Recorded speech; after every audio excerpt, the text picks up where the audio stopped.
알파경제 김종효 이사 연결하겠습니다. 안녕하세요. 네, 안녕하십니까. 네, 오늘 코스피 시장 흐름이 괜찮았는데요. 미국의 CPI 발표를 앞두고 약간의 눈치 보기 장세가 있지 않을까 했는데 대형주들의 상승 흐름도 보였습니다. 시장 흐름 어떻게 보셨나요? 네, 시장 흐름은 전반적으로 괜찮았다 이렇게 봐야 되고요. 특히 이제 코스닥 시장의 개별 종목의 강세도 물론 반갑지만 우리 시장의 시가총액을 이끌고 있는 반도체 빅2의 강세는 더더욱 반갑다라고 봐야 되겠죠. 특히 오늘 같은 경우에는 외국인들과 기관들의 동반 매수세까지 유입되면서 시장에서는 여러 가지 이제 긍정적 재료를 좀 쏟아내고 있는 상황입니다. 특히 이제 대표적으로 보시면 지금 양 회사의 주주환원과 관련된 이제 긍정적인 내용들이 마구 쏟아지고 있는 상황인데요. 다만 숫자에 대해서는 좀 더 우리가 면밀한 확인이 필요할 것 같기는 합니다. 그것은 잠시 후에 더 얘기를 나눠보도록 하고, 그 다음에 이제 최근 시장과의 특징, 그러니까 5월까지 이루어졌던 강세장과의 그 특징을 하나 우리가 좀 살펴본다면, 5월달까지의 강세장은 반도체만 강한 그런 상황이었다면, 8월부터는 명확하게도 지금 반도체 아닌 다른 종목군들의 순환매가 나타나고 있고, 이런 순환매가 비교적 견조하게 나타나고 있는 상황이고, 오늘 반도체 초급 등에도 다른 종목군들의 강세도 좀처럼 밀리지 않고 나타났다라는 관점에서 최근 시장 중에서는 가장 조금 유리한 흐름이 나타나지 않았나 이렇게 좀 보고 있습니다. 네, 화장품이나 방산, 다른 업종들도 조금씩 관심을 받고 있는 것 같고 코스닥 시장도 조금 살아나지 않을까 기대를 한번 갖게 하고 있는데요. 외국인들의 아무래도 관심을 가지지 않을 수가 없습니다. 반도체에 본격적으로 복귀를 하는 건지 어떻게 보세요?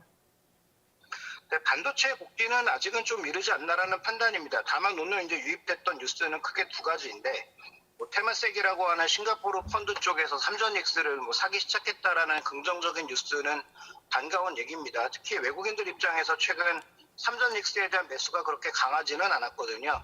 그래서 이제 그 부분은 꽤 긍정적인 이슈로 보이는데, 오늘 시장을 견인한 이슈는 여러 가지 뉴스를 앞뒤로 살펴보게 되면, 삼성전자가 KB증권 보고서가 어제 이미 나와 있었죠. 200조 정도의 주주환원. 그다음에 하이닉스가 100조 정도의 주주환원을 할 수 있다라는 이제 그런 소식들이 유입되면서 좀 더 이제 민감하게 움직였다라고 봐야 되고, 그다음에 장중 외국인들의 대거 매수세 확대가 긍정적으로 작용을 했고, 외국인들의 매수가 들어오기 시작하면서 기관 쪽에서도 강한 매수를 같이 동반해주는 모습이 나타났습니다. 그래서 전체적으로 보면 반도체가 지금 추세로 돌았다? 그렇게 보기에는 아직은 좀 부족한 부분이 많이 있고요. 또 오늘 나타난 외국인들의 매수세가 연속성을 가지고 있는 매수냐에 대해서도 조금은 확인이 더 필요한 부분입니다. 5월달까지 삼성전자를 이끌었던, 하이닉스를 이끌었던 매수 주체의 핵심은 개인 투자자와 더불어서 ETF입니다. ETF 자금은 최근에 빠져나가고 있고요. 개인 투자자들의 자금도 추가적인 매수 유입은 아직은 제한적이라고 좀 봐야 될 것 같습니다. 그러면 조금 더 추세 확인도 필요하겠네요. 또 눈에 띄는 종목이 있었습니다. 바로 LG전자죠. 오늘 급등세를 보여줬는데 과연 추세적인 상승 흐름이 이어질지도 궁금해요. 이 모멘텀은 어디에 있었나요? 네, LG전자는 다 아시다시피 구강모 회장이 두 달 만에 다시 젠순왕 CEO를 만난다는 것 자체에 무게를 두고 있는 것 같습니다. 근데 여기에 무게를 두고 있는 핵심 포인트는 실무진이 그동안 계속 만나왔다는 거예요.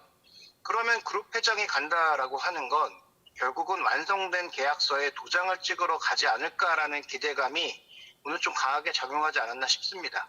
그래서 내일이 될지 아니면 내일 모레가 될지 모르지만 이번 주에 만나는 것으로 보이고, 뭔가 종목이 뚜렷하게 움직인 걸로 봐서는 오늘 저녁이 될지 내일 새벽이 될지는 모르지만 무언가 재료가 발표될 가능성은 굉장히 높아 보이는데요. 그 재료의 질에 따라서 추가적인 반등이 추세적으로 이어질 수도 있고, 아니면 또 단기 반등에 따른 상대적인 탄력 둔화로 갈 수도 있는 상황입니다.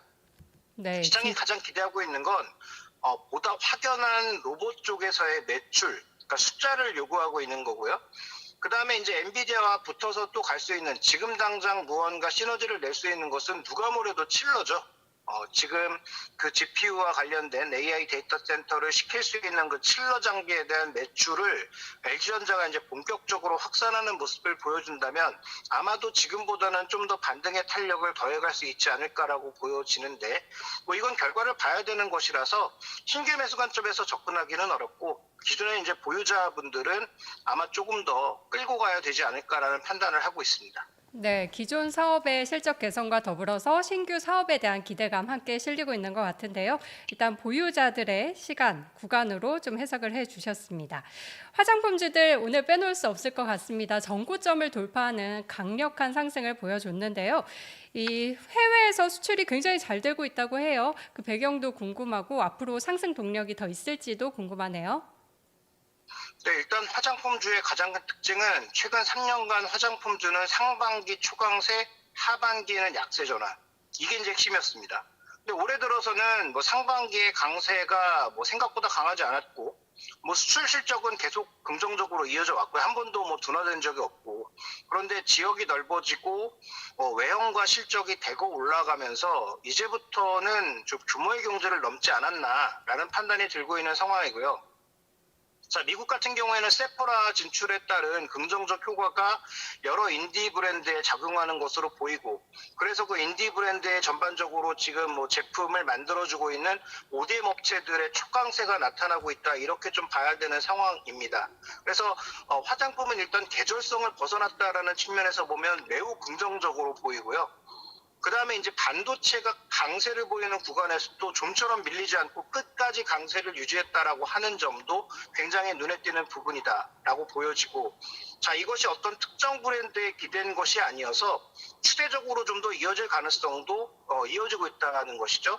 뭐 그렇다면 통상적으로는 상반기 투자, 하반기에는 약간 투자가 위축되는 상황에서 아마 하반기까지도 좀 투자를 이어나가야 되는 것이 아닌가라는 생각이고요.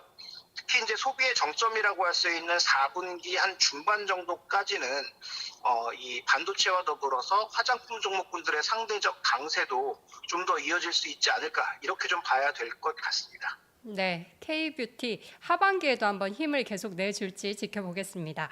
이제 조심스럽게 또 이야기를 해볼 수밖에 없는 게 정말 시장의 바닥을 이미 지나가고 있나 기대를 해보게 되는데요. 어떤 변수들 남아 있습니까? 네, 저는 바닥은 지났다는 판단이고요. 뭐 이건 뭐 거의 판단 수준을 넘어서 확신 수준입니다. 바닥을 지났는데 중요한 건 이제 바닥의 탈출의 속도가 빠를 거냐, 더딜 거냐 정도의 차이겠죠.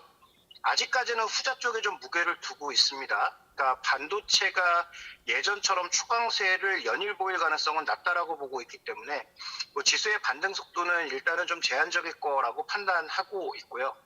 뭐 조만간 발표될 그 주주환원의 결과에 따라서 아마 탄력은 또 결정될 수 있다라는 점도 참고를 하시면 좋을 것 같습니다.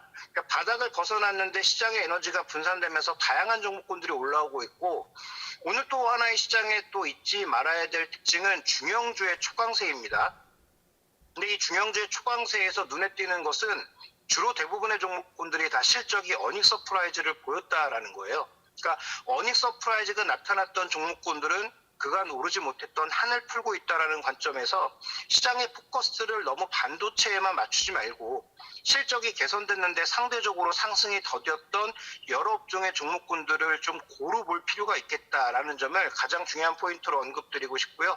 마지막으로 봐야 될 체크 포인트는 다 아시겠지만 내일 발표될 CPI가 과연 금리에 어떤 영향을 주느냐, 특히 미국채 수익률이 다시 4.7%라고 하는 임계점을 왔다 갔다 하고 있는 상황인데, CPI 발표와 그 결과물에 반응하는 금리의 정도에 따라서 뭐 주요 종목군들의 등락도 좌우할 수 있기 때문에 가장 중요하게 체크해봐야 될 체크 포인트는 미국 CPI와 그에 따른 미국 금리 반응이라고 보여집니다.